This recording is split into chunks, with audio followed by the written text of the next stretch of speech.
আমি বলবো আসলে কেউ কাউকে সিট দিবে বা আসন দিবে এরকম আমি জানি না।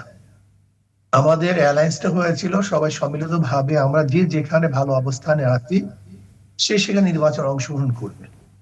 এটি হলো আমাদের মূল ভিত্তি।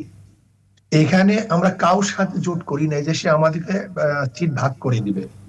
আর যেখানে আপনারা মনে করেন ইসলামী আন্দোলন জামাত তার একটা জোট, এইটাই যদি প্রসিদ্ধ হয়, তাহলে ইসলামী আন্দোলন বাংলাদেশ যদি 40 আসনে নির্বাচন করে, তাহলে অন্য যারা দল আছে তারা কত আসন নির্বাচন করবে? এটা প্রশ্ন আছে কি নেই? জি। অথচ আপনার বলছেন ইসলামী আন্দোলন এবং জামাত তারাই হলো এই জোটের মধ্যে সর্বপ্রধান দল। তাহলে যে ইসলামী আন্দোলন বাংলাদেশ স্বল্প সংখ্যক আসন নির্বাচন করে, তাহলে এটা সম হয়? এটা কি সৌন্দর্যতা আসে? দেখেন, আমরা কতগুলি আসনে জয়ী হতে পারি এরকম আমরা নির্দিষ্টভাবে বলতে পারবো না। তবে আমরা আমাদের সাংগঠনিক ভাবে যে জরিপ করেছি, আমরা দেখেছি যে আমাদের সিটগুলির অবস্থানটা কি এবং কে কোন জায়গায় ভালো অবস্থান আছে, এরকম আমরা বিভিন্ন সেক্টরে আমরা জরিপ করেছি। জি। সেখানে আমাদের ইসলামী আন্দোলনের দলীয় রিপোর্ট আমরা যা দেখেছি, সেখানে 43টা সিট আমাদের এই গ্রেডে, তারপরে বি প্লাস, বি, সি। আমি এই কথা বলবো না যে 43টা সিটি আমরা বিজয় হব, সেই কথা কিন্তু বলছি না। জি। আমি বলছি আমাদের জরিপে এগুলি আমাদের ভালো হওয়ার মতো, হতে পারবই এরকম আমি নিশ্চয়তা করছি না বা দিচ্ছি না। এটা তো খুব কঠিন। তবে ইনশাআল্লাহ আমরা সিংহভাগ ভালো, সিংহভাগ ভালো একটা ব্যাপক সিটি ইনশাআল্লাহ আশা করি ভালো রেজাল্ট করবো। কিন্তু জি। সংখ্যা নির্ধারিত বলা খুবই কঠিন। একটু সংশোধন করে সংযোজন করতে চাই প্রশ্নটার মধ্যে। জি। একটা আমি আমার তরফ থেকে প্রস্তুত করছি, ব্যাপারটা এরকম না। আমাদের মুরব্বিয়ানে কেরাম যে প্রশ্নগুলো তুলছেন আমি সেটা ব্যক্ত করেছি, জি। এবং আমি যে আগে ব্যক্ত করেছি সেই অবস্থানে এখন পর্যন্ত আছি। এখান থেকে না আমরা পিছু হটছি। আমাদের ব্যাপারেও জামাত যে আগে বক্তব্যগুলি দিয়েছে তারা সেই অবস্থানে আছে। এরপরেও আমরা একটা অ্যালায়েন্স করেছি আহ দেশ, মানবতা এবং ইসলামের স্বার্থে। দেখেন, আমাদের মূল ব্যাপারটা কি হলো যে কোরআন ও সুন্নাহ, কোরআন ও সুন্নাহ, ইজমা, কিয়াস, এই ভিত্তিতে যেই আইন রচিত হয় তাকে বলা হয় শরিয়া। শরিয়া শব্দ অর্থ আইন, কানুন। আসলে শরিয়া শব্দ প্রয়োগ তো আমাদের আসলে সাধারণের মধ্যে একটু কম। এই জন্য শরিয়াকে কি যেন মনে করে, আসলে শরিয়া শব্দ অর্থে আইন, আইন প্রণয়ন করা, আইন বাস্তবায়ন করা, আইন আইন কি শরিয়াতে, মানে আরবিতে শরিয়াত বলা হয়। আর শরিয়াতে শব্দ রাস্তা, পন্থা, পদ্ধতি, প্রক্রিয়া, বিভিন্ন অর্থ শরিয়াতের আছে। কাজী আমরা যদি কোরআন ও সুন্নাহ বলি, এই কোরআন ও সুন্নাহরই যেটা প্রকাশ করা হয় সেটাই হলো আরবিতে শরিয়া। দেখেন, আসলে নির্বাচন পরিচালনা করবে কে? প্রশাসন। লেভেল প্লেইং ফিল্ড তৈরি করবে কি? প্রশাসন। অথচ প্রশাসনের ব্যাপারে তো সবাই আপত্তি, আপনাদেরও আপত্তি যে প্রশাসন ঢিলা ঢালা হয়ে গেছে। তারা তাদের যেই কাজগুলি, সেই কাজগুলি তারা আঞ্জাম দিচ্ছে না। দেখা যায় আইন শৃঙ্খলার অবনতি হয়েছে। দেখা যায় যে হাদির মতো এক ব্যক্তিত্ব, সেও তাকেও দুনিয়ার থেকে বিদায় হতে হয়েছে। আবার খুলনাতেও দেখা যায় যে মানুষ এনসিপির একজনকে মেরে ফেলেছে। এরকম আমরা বিভিন্ন জায়গায় দেখছি যে আইন শৃঙ্খলা পরিস্থিতি খুব ভালো না। যদি ঢিলাঢালা প্রশাসন হয়, তাদের মাধ্যমে সুষ্ঠু, সুন্দর, নিরপেক্ষ, গ্রহণযোগ্য নির্বাচন উপহার দিবে কিভাবে? এর জন্য এই প্রশ্ন শুধু আমার না, এটা কিন্তু সবার প্রশ্ন।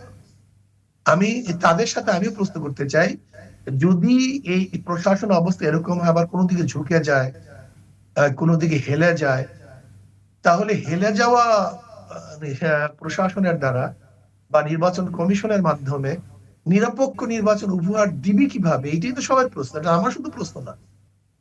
না, যদি এটা প্রবল ধারণা হয় যে নির্বাচন নিরপেক্ষ হবে না, তখন বলবো যে কি করব। কিন্তু আমরা এখন পর্যন্ত প্রশাসনকে বলবো যে কোনো অবস্থা থেকে হেরে না যায়, সে তো নিরপেক্ষ থাকে। যদি নিরপেক্ষ না থাকে তাহলে জনগণ তাকে ক্ষমা করবে না। যেরকম বিগত দিনের প্রশাসন কোনো দিকে হেলে যাওয়ার কারণে তার কিন্তু মবের শিকার হয়েছে। আমি অনুরোধ করব যে বর্তমান প্রশাসনকে আমরা শ্রদ্ধা করি, সম্মান জানাই, তারা যেন কোনো অবস্থাতেই তাদের কাজের কারণে মবের শিকার না হয়, এই অনুরোধ আমার থাকবে। আচ্ছা, দাবি তো দাবি। আমরা যাদের কাছে আপত্তি তুলছি, দাবি জানিয়েছি, তারা বাস্তবায়ন করে নাই, তার মানে আমার দাবি শেষ নয়। আমার দাবি দাবির জায়গায় থাকবে, ইনশাআল্লাহ যেই দিন সুযোগ পাবো সেটা বাস্তবায়ন করবো। কিন্তু আমরা যেটা মনে করি, এটা কেন বলা হয়েছে, যে বিগত দিনে যারা শাসক ছিল প্রত্যেকের আমলে দুর্নীতি হয়েছে। দেখেন, 91 থেকে 96 পর্যন্ত আপনারাই জানেন কতবার দুর্নীতি চ্যাম্পিয়ন হয়েছে।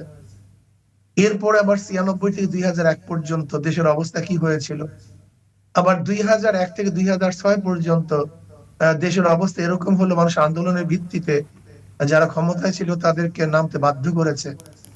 আবার আপনারা দেখেছেন 2008 থেকে 2024 পর্যন্ত যারা ক্ষমতায় ছিল, বৃহত্তম আন্দোলনের মাধ্যমে তারা দেশ থেকে পালাতে বাধ্য হয়েছে। এখন দেখেন, যারাই ক্ষমতা ছিল তাদের বিরুদ্ধে প্রবল আন্দোলন হয়েছে এবং আন্দোলনের মুখে তারা নামতে বাধ্য হয়েছে। তাহলে আমরা কি বলতে পারি, যারা শাসক ছিল বিগত দিনে তাদের চরিত্র, তাদের তবিয়ত, তাদের অবস্থান সবই তো এক। এর জন্য হয়তো কবি বলেছে দুই সাপের একই বিষ। সনদ তখনই সনদ হবে যখন এটা আইনি ভিত্তির মাধ্যমে কার্যকরী হবে এবং এই সনদের ভিত্তিতেই এবার নির্বাচনটি অনুষ্ঠিত হবে। কারণ সনদে এমন কিছু প্রস্তাবনা আছে যেগুলো নির্বাচনের সাথে সম্পৃক্ত। সুতরাং সনদ যদি এখনই আইনি ভিত্তি না হয় তাহলে এই সনদের ভিত্তিতে নির্বাচন হতে সম্ভব না। সে কারণেই আমরা মনে করি যে সনদের আইনি ভিত্তি দিয়েই, সনদের ভিত্তিতেই এই নির্বাচন, তাহলে আমরা যে ঐক্যমত্য হলাম তার একটা ভ্যালু থাকে এবং বাস্তবতা থাকে। এখন যে প্রশ্নটি আসছে যে সনদ আইনি ভিত্তি কীভাবে দিতে পারবে, এক্ষেত্রে আমরা 3-4টা অপশান পেতে পারছি। 1 নম্বর অপশান হচ্ছে আমাদের প্রধান উপদেষ্টা বা প্রেসিডেন্ট বলতে পারে যে আমি এই সমস্ত রিফর্ম করে ফেলেছি এবং প্রেসিডেন্ট ডিক্লারেশনের মাধ্যমে এটা কার্যকর হয়ে যেতে পারে। পরে নির্বাচিত সরকার এটাকে রেটিফাই করবে, যেমনিভাবে জিয়াউর রহমানের সময় যে অনেকগুলো পরিবর্তন হয়েছে সেখানে প্রোক্লেমেশনের মাধ্যমে। 2 আমরা বলেছি যে সকল দলের ঐক্যমত্যের ভিত্তিতে ওইটা হতে পারে, যেমনিভাবে 91 সালে শাহাবুদ্দিনের আন্ডারে যে কেয়ারটেকার গভর্নমেন্ট হয়েছে সেই প্রক্রিয়া। কারণ তখনও কোনো কনস্টিটিউশনের কেয়ারটেকার গভর্নমেন্ট সিস্টেম ছিল, কিন্তু যেহেতু আমরা সব পলিটিক্যাল পার্টি ঐক্যবদ্ধ ছিলাম, এটা নিয়ে কেউ প্রশ্ন উঠছে না, আর এটাকে রেটিফাই করছে। এরপরে আমরা যেটা বলেছি যে যদি কোনো পদ্ধতিতেই রাজনৈতিক দলগুলো ঐক্যমত্যে বসতে না পারে তাহলে সেটা জনগণের কাছে দিয়ে দেবো, যেটাকে আমরা গণভোট করছি, রেফারেন্ডাম করছি। Let the people of Bangladesh decide যে কোন পদ্ধতিতে এটা দিতে হবে।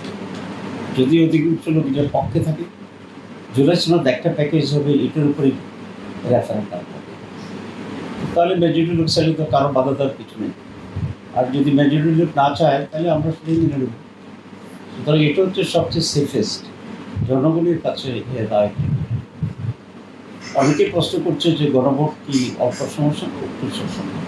গণভোট করার জন্য 1 মাসই যথেষ্ট। আপনার এখানে তো সব আমাদের প্রিপারেশন আছে, শুধু হা না ইস্যুটা নিয়ে একটা ইলেকশন হয়ে, সুতরাং এটা 1 মাস ভিতরে হতে পারে। আর এই রায়ের ভিত্তিতেই পরবর্তী আরও নির্বাচনের জন্য 4 মাস থাকবে, তখন এই নির্বাচন অনুষ্ঠিত হবে। আমাদের কনস্টিটিউশনে লেখা আছে জনগণের ইচ্ছাই চূড়ান্ত এবং জনগণের ম্যান্ডেট হচ্ছে সংবিধান।